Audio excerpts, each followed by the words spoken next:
Konark limited ने application मंगाई for issuing 3 lakh shares जिनकी फेस वैल्यू है ₹10 पर शेयर और इनको इशू किया गया है एट पार। ठीक है बच्चों, कंपनी पैसा कुछ इस तरह से ले रही है, ₹3 वो ले रही है ऑन एप्लीकेशन, ₹3 वो ले रही है ऑन अलॉटमेंट और बचा हुआ ₹4 जो है वो कंपनी ले रही है on first and final call. अब कंपनी के पास 4 लाख एप्लीकेशंस आई हैं, यानी कंपनी का जो इशू है वो ओवर सब्सक्राइब्ड हो गया।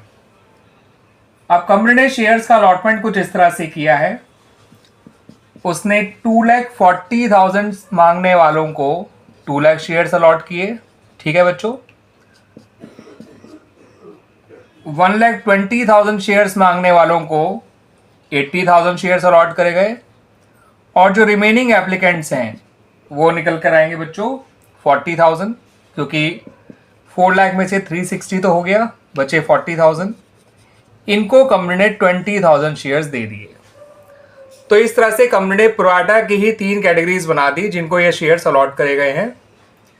ठीक है बच्चों, और ये कहा गया कि जो भी पैसा एक्स्ट्रा आया होगा ऑन एप्लीकेशन उसको आगे अलॉटमेंट में एडजस्ट कर लिया जाएगा।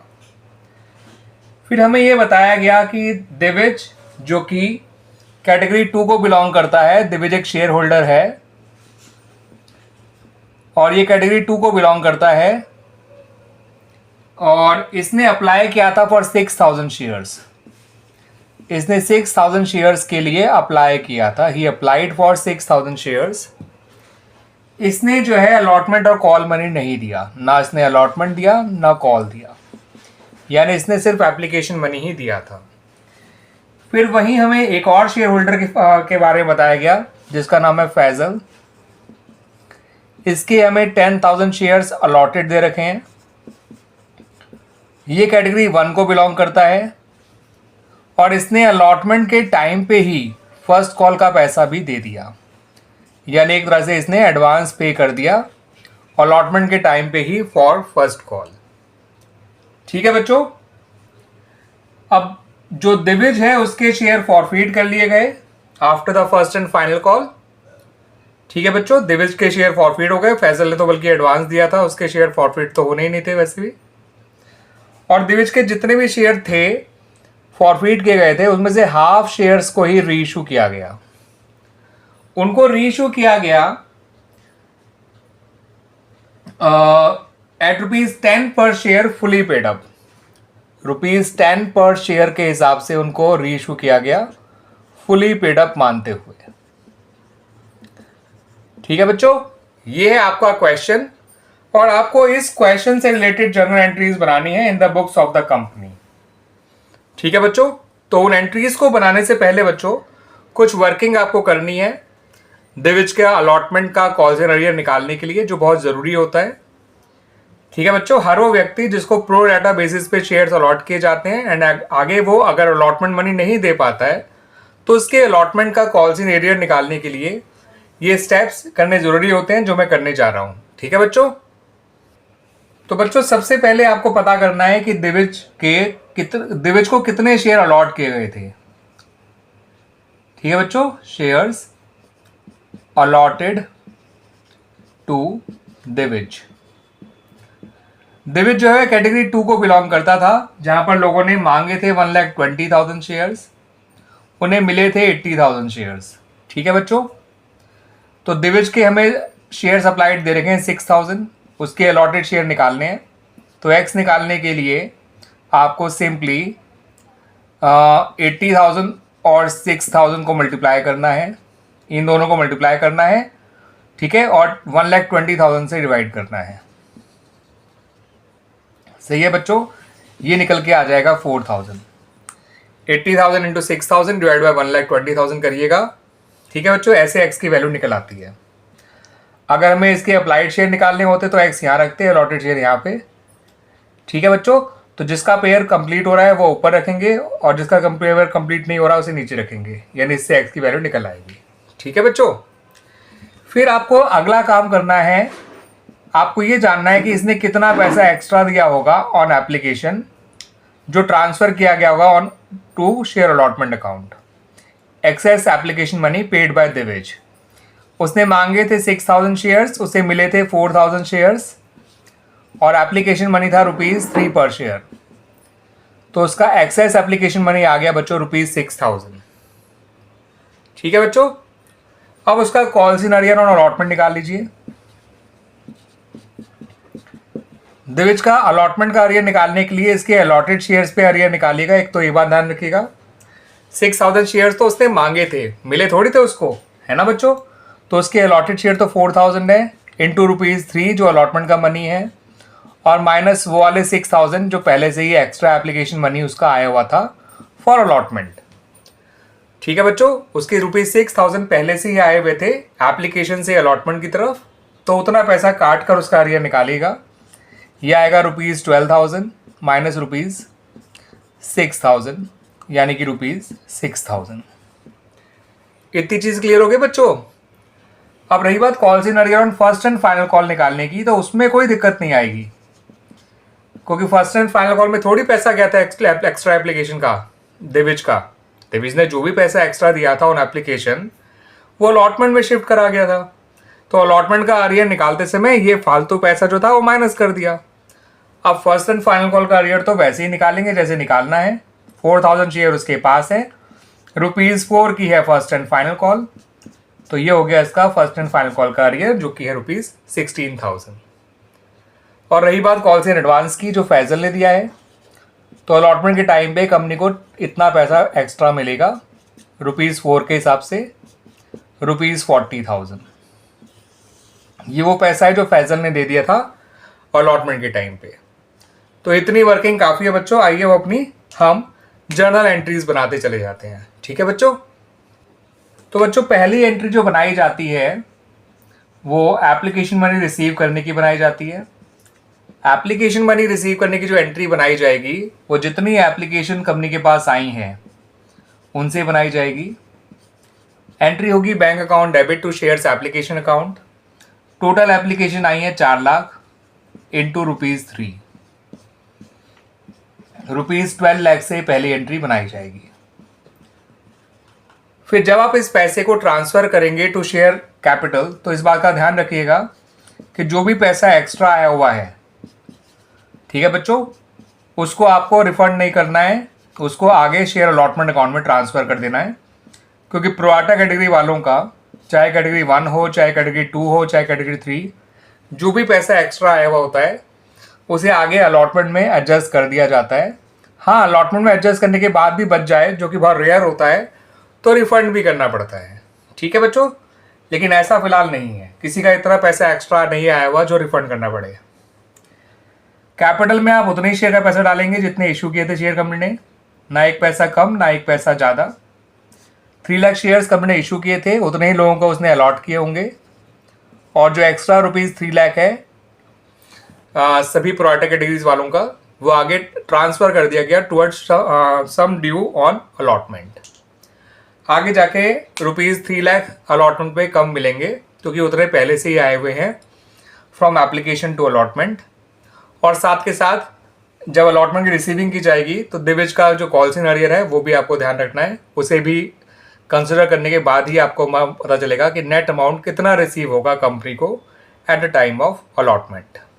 अलॉटमेंट में बच्चों हम जो पहली एंट्री बनाते हैं वो पैसा कैपिटल में ट्रांसफर करने की बनाते हैं, क्योंकि अलॉटमेंट में पहले पैसा ड्यू कराया जाता है, पहले पैसे को कैपिटल में ट्रांसफर किया जाता है। उसकी एंट्री होती है share allotment account debit to share capital account. अब जो कंपनी अलॉटमेंट का पैसा ड्यू कराएगी वो 3 लाख शेयर से ही कराएगी। ठीक है, 4 लाख लोगों ने जरूर मांगे हैं, लेकिन कंपनी ने दिए तो लोगों को सिर्फ 3 लाख शेयर ही है। तो 3 लाख इंटू 3 ₹9 लाख।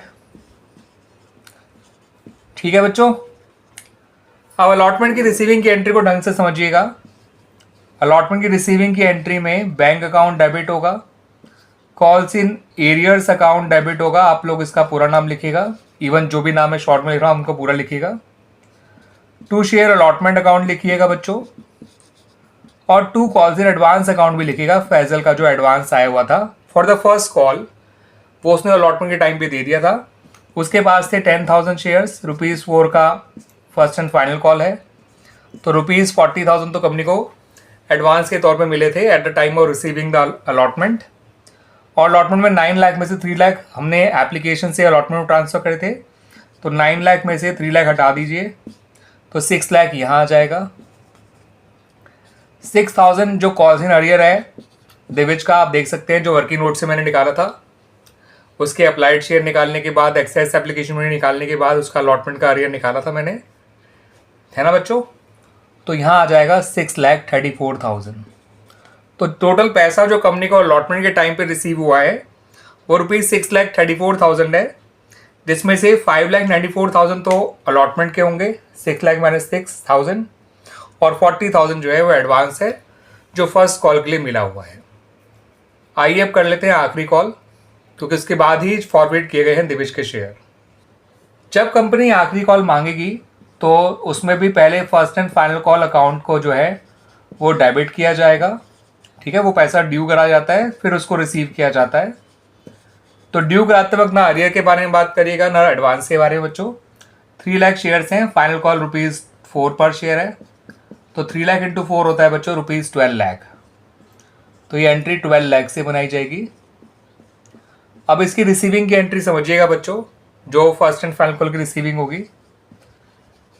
इसकी रिसीविंग के टाइम पे आपको बैंक अकाउंट डेबिट करना है, calls in arrear account debit करना है, आप लोग ये पूरा नाम लिखिएगा, calls in advance account debit करना है, और 2 share first and final call account.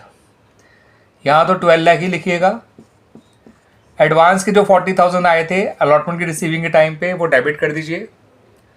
Arrear जो दिविज का निकाला जाएगा वो 4,000 शेयर्स हैं, ₹4 की फर्स्ट एंड फाइनल कॉल है, वो ये भी नहीं दे पाया, तो 16,000 यहाँ भी आ जाएगा। 12 लाख में से 56,000 कम कर दीजिए, 11,44,000 रिसीव किए जाएंगे at the time of receiving the first and final call. Advance जब मिला था तब क्रेडिट किया गया, जब उसे एडजस्ट किया जा रहा है टू द रिस्पेक्टिव कॉल तो वो डेबिट हो गया है। और अरियर तब भी था अलॉटमेंट पे, अरियर अब भी है। तो अरियर जब एग्जिस्ट हुआ करता है, अरियर जब जनरेट हुआ करता है तो वो डेबिट हुआ करता है। कॉल्स इन अरियर अकाउंट तभी क्रेडिट होगा जब या तो वो पैसा मिल जाए अरियर वाला या फिर शेयर फॉरफिट हो जाए, ठीक है। जैसा कि अब हम करने वाले हैं अरियर को क्लोज, तो क्रेडिट हो जाएगा क्योंकि अब हम फॉरफिट करने वाले हैं दिविज के शेयर्स।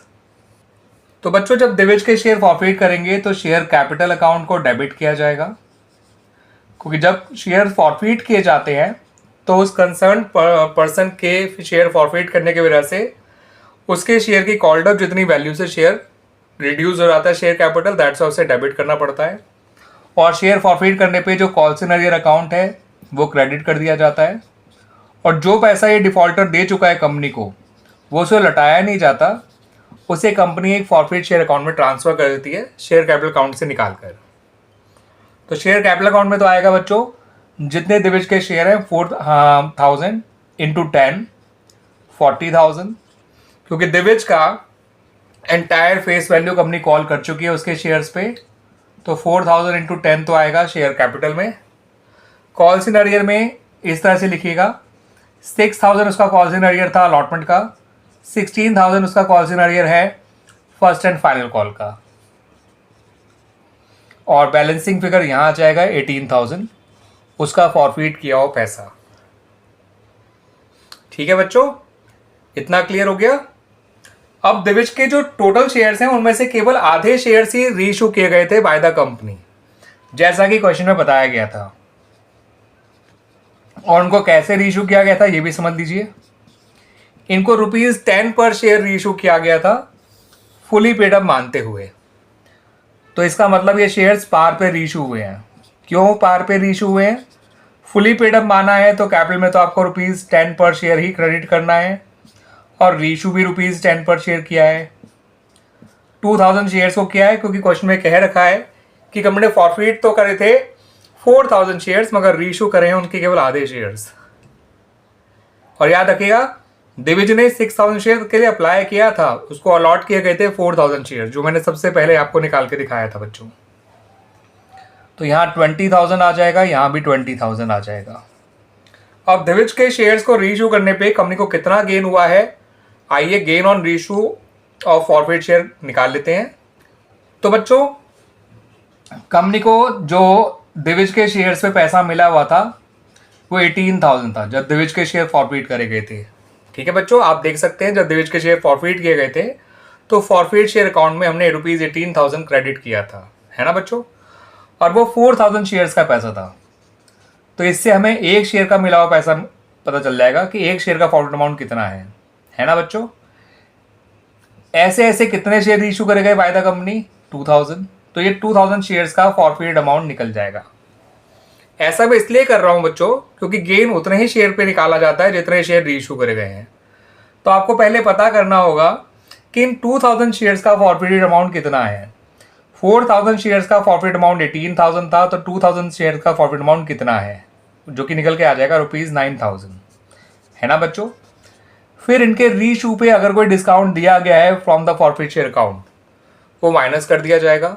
मैंने यहाँ 0 इसलिए लिखा क्योंकि रीइशू तो पार पे किया गया इन शेयर्स को।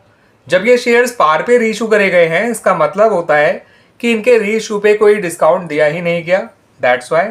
तो 9,000 माइनस 0 होता है 9,000, यानी इन शेयर्स के रीइशू पे कंपनी को पूरा 9,000 का फायदा हो रहा है। और फायदे को कैपिटल रिजर्व अकाउंट में ट्रांसफर किया जाता है फॉरफिट शेयर अकाउंट से निकाल के, और इसकी एंट्री होती है forfeit share account debit to capital reserve account, और ये एंट्री बनेगी विद ₹9,000। याद रखिएगा बच्चों, gain on reissue of forfeit share तो उन्हीं शेयर पे निकाला जाता है जो रीइशू हुए हैं, जो रीइशू नहीं हुए उन पे नहीं निकाला जाता। क्लियर बच्चों, आगे समझ बात।